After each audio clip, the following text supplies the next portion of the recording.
Hello. पिछले chapter में हमने उत्पादन लागतें पढ़ी थी।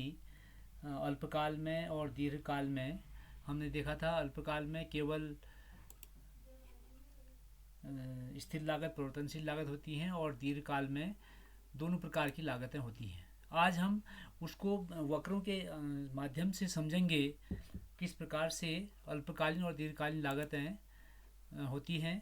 सबसे पहले कुल स्थिर लागत। स्थिर लागत जो अल्पकाल में हम दो भाग करते थे, स्थिर और परिवर्तनशील लागत। तो स्थिर लागत को हम देखते हैं किस प्रकार से वक्र में दिखाया जाता है। इसको दिखाने के लिए ये हमारा स्थिर लागत वक्र है। उत्पादन जीरो पर, ठीक है, उत्पादन जीरो है तब भी स्थिर लागत यहाँ पर है। उत्पादन Q1 मात्रा हुई, स्थिर लागत यहाँ पहुँची, और उत्पादन Q2 होने पर भी स्थिर लागत, अर्थात उत्पादन कितना भी हो स्थिर लागत उतनी रहती है। जीरो स्तर पर भी स्थिर लागत कुछ न कुछ मात्रा में रहती है। इसलिए हम कहते हैं कि जो फर्मों के स्थापना में जो व्यय होता है वह स्थिर लागत होती है सामान्यतः। तो स्थिर लागत वक्र बिल्कुल एक्स अक्ष के समानांतर होगा। उत्पादन शून्य हो तब भी स्थिर लागत उतनी है, उत्पादन अधिकतम जितना भी होगा तब भी स्थिर लागत उतनी ही रहेगी। अब दूसरा है कुल परिवर्तनशील लागत।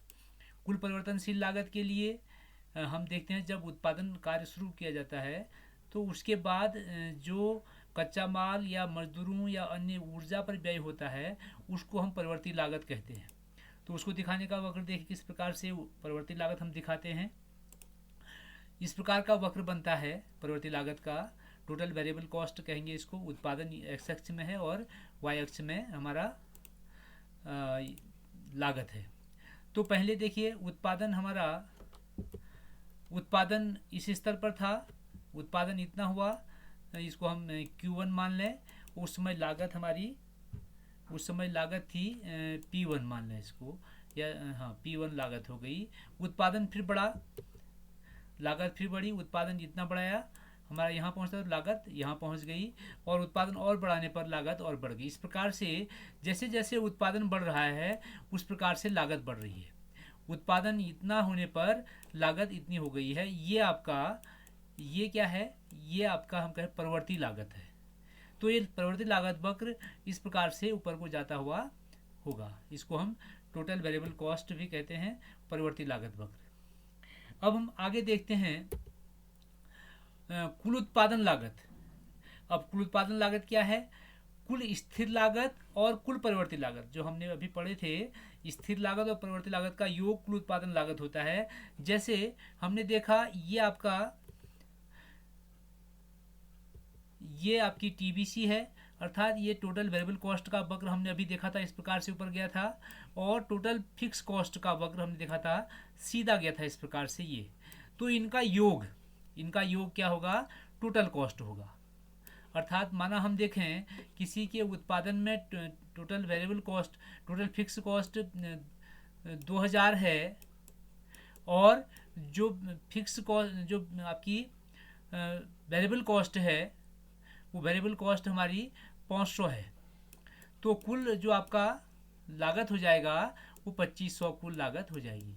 इस प्रकार से देखिए ये आपका टीबीसी फ्री है, और जो दोनों वक्र ये बने हैं ये दोनों वक्र एक साथ बने हैं, अर्थात एक ही दूरी बराबर दूरी पर बने, क्योंकि हर समय उनमें स्थिर लागत जुड़ रही है। यहाँ पर 25 थी तो 25 में 2000 जुड़ा, यहाँ पर 500 हुआ तो 500 में 2000 जुड़ा, यहाँ पर 800 हुआ तो 800 में 2000 जुड़ा। जैसे जैसे हमारी टीबीसी बढ़ती है, टोटल वेरिएबल कॉस्ट बढ़ती है, वैसे वैसे टोटल कॉस्ट बढ़ती है, क्योंकि टीएफसी स्थिर है। तो ये आपके कुल उत्पादन लागत को हम कुल स्थिर लागत और कुल परिवर्तनशील लागत का योग भी कहते हैं। अब अल्पकाल में हम जो अल्पकालीन औसत लागतें हैं, अल्पकाल की हम बात करते हैं। अल्पकाल में जो औसत लागतें हैं वह दो प्रकार की होंगी, औसत स्थिर लागत और औसत परिवर्ती लागत। अब औसत स्थिर लागत और औसत परिवर्ती लागत, ये एक्स अक्ष में हमने दिखाया है उत्पादन की मात्रा, वाई अक्ष में दिखाया है उत्पादन लागतें। तो ये जो वेरिएबल कॉस्ट है, वेरिएबल कॉस्ट हमने देखा था, वेरिएबल कॉस्ट इस प्रकार से ऊपर गई थी। तो अब औसत है, तो औसत उत्पादन का आपको नियम याद होगा, जब हम उत्पादन फलन पढ़ रहे थे तो जो औसत उत्पादन था इस प्रकार से ऊपर जाके नीचे गिर रहा था, इस प्रकार से। तो इसका मतलब है कि जो हमारी औसत लागत है वह नीचे गिर के ऊपर को उठेगी। एवरेज वेरिएबल कॉस्ट नीचे गिरेगी फिर ऊपर जाएगी, ये एवरेज वेरिएबल कॉस्ट होगी, जैसे यहाँ था। इसी प्रकार से जो एवरेज फिक्स कॉस्ट है वह, क्योंकि माना हमने 2000 रुपया एवरेज कॉस्ट, 2000 रुपया हमारा टोटल कॉस्ट है, टोटल कॉस्ट में हम इकाई का भाग देते हैं तो एवरेज कॉस्ट निकलती है। माना 2000 उत्पादन हमने कुछ भी नहीं किया, उत्पादन 2000 खर्च कर दिया तो एवरेज कॉस्ट 0 भी हो सकती है, यहाँ पर से भी होना था इसको। अगर हमने 10 इकाइयाँ उत्पादन की तो वह 200 रह गई, ये मान 200 है। हमने 100 इकाइयाँ उत्पादन की तो वह 20 रह गई, 20 यहाँ पर मान लीजिए, यहाँ पर 20 आ गई, यहाँ 200 थी। फिक्स्ड कॉस्ट की बात कर रहे हैं, वो बढ़ गया, जितना खर्चा हुआ था शुरुआत में वह सभी उत्पादन की मात्राओं में बढ़ जाता है। अगर हमने 10 इकाइयाँ उत्पादन की तो हमारा 200 आया, ये आपका, और अगर हमने 100 इकाइयाँ उत्पादन की तो ये 20 आया। हम जैसे जैसे उत्पादन की इकाइयाँ बढ़ाते हैं उसी प्रकार से जो एवरेज फिक्स कॉस्ट है वह घटती रहेगी, लेकिन जीरो कभी नहीं, अर्थात एक्स अक्ष को कभी नहीं स्पर्श करेगी। हाँ, यहाँ स्पर्श कर सकती है, जब हम उत्पादन नहीं किया होता है तो ये जीरो हो सकता है। तो ये आपका एवरेज फिक्स कॉस्ट का है। एवरेज फिक्स कॉस्ट वक्र लगातार नीचे गिरेगा इस प्रकार से, ये एवरेज फिक्स कॉस्ट है, और इस एक्स अक्ष को स्पर्श नहीं करेगा, क्योंकि कोई भी कभी उत्पादन जीरो नहीं होगा तो यह कॉस्ट जीरो नहीं होगी, इससे मान जीरो नहीं आएगा। अब इनका योग एबीसी और एएफसी अर्थात एवरेज वेरिएबल कॉस्ट, जो औसत परिवर्ती लागत हैं और औसत स्थिर लागत हैं, उनका योग औसत लागत है, जिसको हम कुल लागत कहते हैं। ये क्या है, औसत लागत भी कह सकते हैं इसको, क्या है औसत लागत। ये टोटल कॉस्ट में होगी, टोटल इसको हम कहेंगे एवरेज कॉस्ट, ये आपकी एवरेज कॉस्ट है। ये वक्र भी इस प्रकार से नीचे गिरेगा हल्का सा, और अधिक फैल करके इसका हल्का सा ऊपर उठेगा, क्योंकि जो कुल उत्पादन है वह कुल उत्पादन भी हमारा इस प्रकार से ऊपर बढ़ता है तेजी से, और लास्ट में अधिकतम होकर के फिर नीचे से इस प्रकार से गिरने लगता है। तो जब उत्पादन की मात्रा गिरने लगती है तब लागत की मात्रा ऊपर बढ़ती है। कुल की बात हमने की। अगर हमने औसत की बात की तो जैसे जैसे उत्पादन, एवरेज वेरिएबल कॉस्ट की बात की, उत्पादन की मात्रा जैसे जैसे बढ़ेगी वैसे वैसे लागत कम हो जाती है, वो बढ़ जाती है वो। तो ये आपका अल्पकालीन औसत लागतें थी। याद रखेंगे, लागत वक्र हमेशा लगभग यू आकार का या इस प्रकार से ऊपर चढ़ता हुआ होगा। अब है दीर्घकालीन औसत लागतें क्या होती हैं। दीर्घकाल में हम देखते हैं कि स्थिर लागत, परिवर्तनशील लागत सब एक ही होती हैं, तो यहाँ हम दीर्घकालीन औसत लागत खाली औसत लागत भी कह सकते हैं, इसको एसी भी कह सकते हैं हम। इसमें दोनों जुड़ गई हैं, दोनों लागतें जुड़ गई हैं। आपने पिछले में देखा था, पिछले स्लाइड में देखिए, ये जो आपका एवरेज कॉस्ट वक्र इस प्रकार नीचे गिर के ऊपर उठ रहा है, और वही चीज़ यहाँ भी है, ये वक्र नीचे गिरा और इसके प्रकार से ऊपर उठा है। तो ये आपकी दीर्घकालीन औसत लागत या काली औसत लागत भी इसको हम कह सकते हैं। तो ये दीर्घकालीन फलन है।